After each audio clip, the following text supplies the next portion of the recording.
أعوذ بالله من الشيطان الرجيم بسم الله الرحمن الرحيم يريدون ليطفئوا نور الله بأفواههم والله متم نوره ولو كره الكافرون বাংলাদেশ জামাত ইসলামী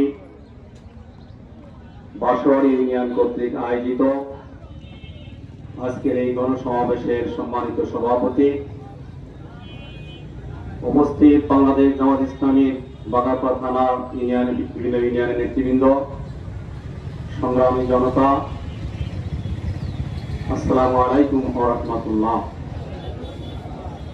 মহান রব্বুল আলামিনের শুকরিয়া আদায় করছি, যিনি দীর্ঘ 16 বছর পরে স্বাধীন বাংলাদেশে মুক্ত আবহাওয়ায় শ্বাস প্রশ্বাস নেওয়ার সুযোগ সৃষ্টি করে দিয়েছেন। উন্মুক্তভাবে জনগণের সামনে বাংলাদেশ জামাত ইসলামীর বক্তব্য, বাংলাদেশ জামাত ইসলামীর কথাগুলো বলার সুযোগ সৃষ্টি করে দিয়েছেন। আমি সেই রব্বুল আলামিনের শুকরিয়া আদায় করি। আপনারা সবাই বলেন আলহামদুলিল্লাহ। 1971 সালে দেশ স্বাধীন হয়েছিল। আমরা যারা এখানে আছি আমরা অনেকেই জানি না বাংলাদেশের জওয়ান ছেলেরা কিভাবে স্বাধীনতা অর্জন করেছিল। কিন্তু আজকে এদেশের নতুন প্রজন্মের জীবন দেওয়ার মাধ্যমে এদেশের 18 কোটি মানুষ দেখেছে রংপুরের আবু সাইদ কিভাবে জীবন দিয়েছে, এবং এদেশের তরুণ প্রজন্ম এই স্বৈরাচারী ফ্যাসিস্ট জালেম সরকারের বিরুদ্ধে যারা 15 বছর ধরে এদেশের মানুষের উপরে অত্যাচার করেছে, নির্যাতন করেছে, হত্যা করেছে, গুম করেছে, মানুষের অর্থ আত্মসাৎ করেছে, গোটা দেশের সকল সম্পদ যারা লুটপাট করেছে, ইসলামী ব্যাংক সহ ব্যাংকগুলো যারা লুটপাট করে লক্ষ লক্ষ হাজার কোটি টাকা বিদেশে পাচার করেছে, এই নির্যাতনকারী স্বৈরাচারী সরকারের হাত থেকে আল্লাহর পক্ষ থেকে রহমত হিসেবে যারা নাজিল হয়েছিল এদেশের তরুণ প্রজন্ম, ছাত্র জনতা, আমরা দেখেছি তারা কিভাবে জীবন দিয়েছে এবং এই জীবনের বিনিময়ে আমাদের মুক্ত আবহাওয়ায় কিভাবে এনেছে, কিভাবে স্বাধীনতা আমরা অর্জন করেছি। আজকে দেশ নতুন ভাবে আবার স্বাধীন হয়েছে। সংগ্রামী ভাইরা, প্রায় 400 ছাত্র জনতা জীবন দিল, হাজার হাজার ছাত্র যারা আহত হয়েছে, পঙ্গু হয়েছে এবং চোখ হারিয়েছে। এদেশে রাজনৈতিক দলগুলো 16 বছর সংগ্রাম করেছে, কিন্তু যারা জগৎ দল পাথরের মতো জাতির ঘাড়ে চেপে বসেছিল, বাইরের কিছু দেশ যাদেরকে পক্ষ থেকে সহযোগিতা করেছে তাদেরকে সরাতে পারেনি।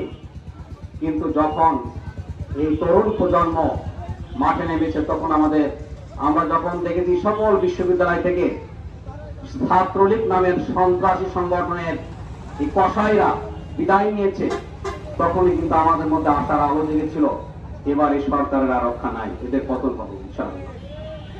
আপনারা দেখেছেন আজকেও দেশের প্রধান বিচারপতি আরেকটি কু করার জন্য ষড়যন্ত্র করেছিল।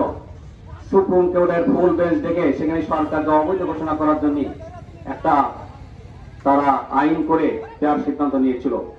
এই ষড়যন্ত্রের কথা জানতে পারার কারণে তরুণ প্রজন্ম তারা হাইকোর্ট ঘেরাও করেছে এবং প্রধান বিচারপতি লাস্টে পদত্যাগ করতে বাধ্য হয়েছে। প্রধান বিচারপতিকে দেশের মানুষ চেনে। ছাত্র জনতার ঐক্যবদ্ধ আন্দোলন, যখন বৈষম্য বিরোধী ছাত্র আন্দোলন, কোটার বিরুদ্ধে আন্দোলন করেছিল, যে দেশের সবই কোটায় চলে যায়, আমরা মেধাবী ছাত্ররা কি করব? প্রধান বিচারপতি বলেছে ছাত্রদেরকে রাজপথে দাঁড়িয়ে এই আইন চেঞ্জ করা যাবে না, তোমাদের দাবি পরিবর্তন করতে গেলে আমার কোর্টে আসা লাগবে। এটা প্রধান বিচারপতি বক্তব্য ছিল। প্রধান বিচারপতি হওয়ার পরে ছাত্রলীগের সভাপতি সেক্রেটারি তার বাসায় ফুল দিয়েছে। বাংলাদেশের পুলিশের মধ্যে সব থেকে যে বড় কসাই হারুন, যে তার আয়না ঘরে নিয়ে হাজার হাজার নেতৃবৃন্দকে নির্যাতন করেছে, হত্যা করেছে, সেই হারুনের কাছ থেকে সোনার তলোয়ার উপহার নিয়েছিল প্রধান বিচারপতি। আজকে ছাত্র জনতার প্রতিরোধে তাকে পদত্যাগ করতে বাধ্য হয়েছে, ষড়যন্ত্র ব্যর্থ হয়েছে। এই সরকার, শেখ হাসিনার সরকার 5 তারিখে পালিয়ে যাওয়ার পরে আমরা দেখেছি সেনাবাহিনীর মতো কু করার চেষ্টা করেছিল, কিন্তু সেনাবাহিনীর যারা জওয়ান এবং সেনাপ্রধান যারা করতে গিয়েছিল তাদেরকে স্যাক করে দিয়েছে, এবং আয়না ঘর যারা তৈরি করেছিল তাদেরকে চাকরিচ্যুত করেছে। এদেশের যারা আগে সরকারি ক্ষমতায় ছিল তারা আয়না ঘর বলে কিছু বিশ্বাস করতো না, কিন্তু আজকে তারা কি বিশ্বাস করে? আয়না ঘর আপনারা দেখেন যে ছোট ছোট মানুষের কঙ্কাল, মাথার খুলি পড়ে আছে, এবং এদেশের যত মানুষকে গুম করা হয়েছে সকল মানুষকে ক্যান্টনমেন্টের আয়না ঘরে নির্যাতন করে তাদেরকে হত্যা করা হয়েছে, এবং যারা বেঁচে ছিল শুধু তাদের কঙ্কালই ছিল, তাদেরকে খেতে দেওয়া হতো না।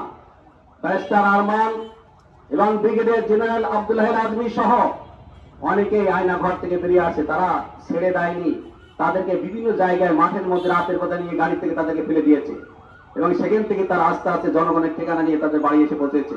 আয়না ঘর থেকে তারা তাদেরকে ছাড়েনি। সংগ্রামী ভাইরা, আমি বলতে চাই আজকে 15 বছর ধরে এই আওয়ামী দুঃশাসনের সময় যে অপকর্ম করেছে, আমাদের মনের মধ্যে অনেক ক্ষোভ আছে। আমাদের প্রিয় নেতা মাওলানা মতিউর রহমান নিজামী, আমাদের প্রিয় নেতা আলী হাসান মোহাম্মদ মুজাহিদ, আব্দুল কাদের মোল্লা, কামরুজ্জামান, মীর কাসেম আলীকে মিথ্যা মামলায় জড়িয়ে নির্মম ভাবে তাদেরকে খুন করেছে এই শেখ হাসিনার ফ্যাসিস্ট সরকার। সংগ্রামী ভাইরা, তাদের বিরুদ্ধে যে মামলা ছিল সবগুলোই মিথ্যা ছিল।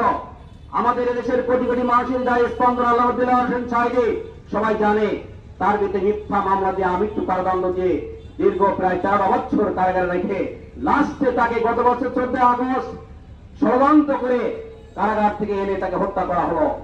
আমাদের প্রিয় নেতা মাওলানা আব্দুস সুবহান, আমাদের পাবনার গণমানুষের নেতা, সেই আব্দুস সুবহানকে তারা কারাগারের ভিতরে রেখে সেখানে তার মৃত্যু হয়েছে। সাবেক আমিরে জামাত অধ্যাপক গোলাম আজম, আবুল কালাম মোহাম্মদ ইউসুফ, যারা এদেশের 18 কোটি মানুষের মাঝে কোরআনের দাওয়াত পৌঁছে দেওয়ার জন্য বছরের পর বছর সংগ্রাম করেছে, এই সমস্ত নেতৃবৃন্দকে তারা কারাগারে রেখেছে, হত্যা করেছে। এদেশের হাজার হাজার রাজনৈতিক নেতা কর্মীকে তারা হত্যা করেছে, নির্মমভাবে গুম করেছে, এবং এদেশের লক্ষ লক্ষ মানুষের ভিতরে মামলা দিয়েছে। কাজে এদেশের মানুষের মধ্যে তো ক্ষোভ থাকবেই, ক্ষোভ থাকবে না? এদেশের কোটি কোটি মানুষের মধ্যে তাদের যে রক্তক্ষরণ হয়েছে, তাদের পিতাকে হারিয়েছে, তারপরে সন্তানকে হারিয়েছে, মাকে হারিয়েছে, এই ক্ষত এদেশের মানুষের মধ্যে বছরের পর বছর থাকবে। সম্মানিত ভাইরা, অত সহজে কিন্তু এগুলো মুছে যাবে না। আমরা তাই কোরআনের কথাই বলতে চাই, ইউরিদুনা লিইউতফিউ নূরাল্লাহি বিআফওয়াহিহিম ওয়াল্লাহু মুতিম্মু নূরিহি ওয়ালাউ কারিহাল কাফিরুন। শেখ হাসিনা বলেছিল, শেখ হাসিনা দেশ থেকে কোনো পালিয়ে যায় না। আপনারা দেখেছেন বাংলাদেশের ইতিহাসে কোন সরকার কি পালিয়ে গেছে? এরশাদের বিরুদ্ধে আমাদের এসব বাংলাদেশে ছিল, কিন্তু শেখ হাসিনা আল্লাহর যে মায়ের দিনের দুনিয়ার বাইর বলে, আল্লাহ রাব্বুল আলামিন সবকিছু করতে পারেন। শেখ হাসিনাকে সবকিছু ফেলে তাকে দেশ থেকে পালিয়ে যেতে হয়েছে, কোনো কিছু করার সুযোগ তার ছিল না। এমনকি আজকে বিশ্বের, আজকে ব্রিটেন, ইউরোপিয়ান ইউনিয়ন বলেন, ইউরোপের দেশগুলো, আমেরিকা, তার ভিসা পর্যন্ত বাতিল, তারা কেউ নিতে চাচ্ছে না, তাকে নিতেও চাচ্ছে না, যে তাকে নিলে আমরা বিপদে পড়ব, বাংলাদেশের সাথে আমাদের সম্পর্ক নষ্ট হবে। সংগ্রামী বাংলাদেশের ছাত্র জনতা, লক্ষ লক্ষ মানুষের যে আন্দোলন, এটা তারা দেখেছে যে দেশের মানুষ সবাই আজকে ঐক্যবদ্ধ। সংগ্রামী ভাইরা, তাই বলতে চাই যে আজকে যে নির্যাতন এবং নিষ্পেষণ করেছে তার প্রতিফল তাদেরকে কিছু ভোগ করতে হবে।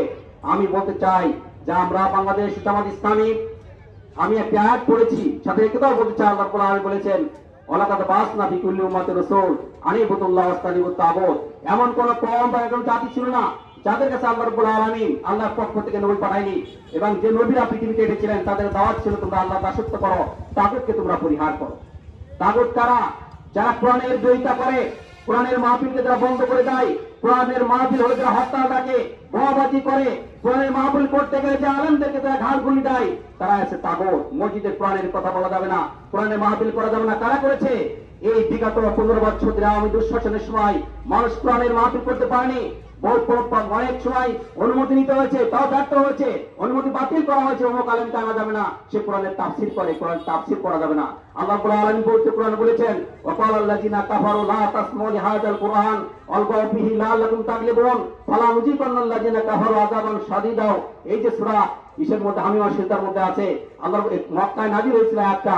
আল্লাহ রাব্বুল আলামিন বলেন, হে নবী, যখন তুমি কোরআনের কথা বলো, তাই কাফের যারা কুরাইশ তারা বলে কোরআনের মাহফিল যেখানে হয়, কোরআনের কথা যেখানে হয়, সেখানে তোরা গোলমাল করো, তাহলে পাবলিক শুনতে পাবে না। আজকে বাংলাদেশে কোরআনের মাহফিলকে বন্ধ করেছে কারা?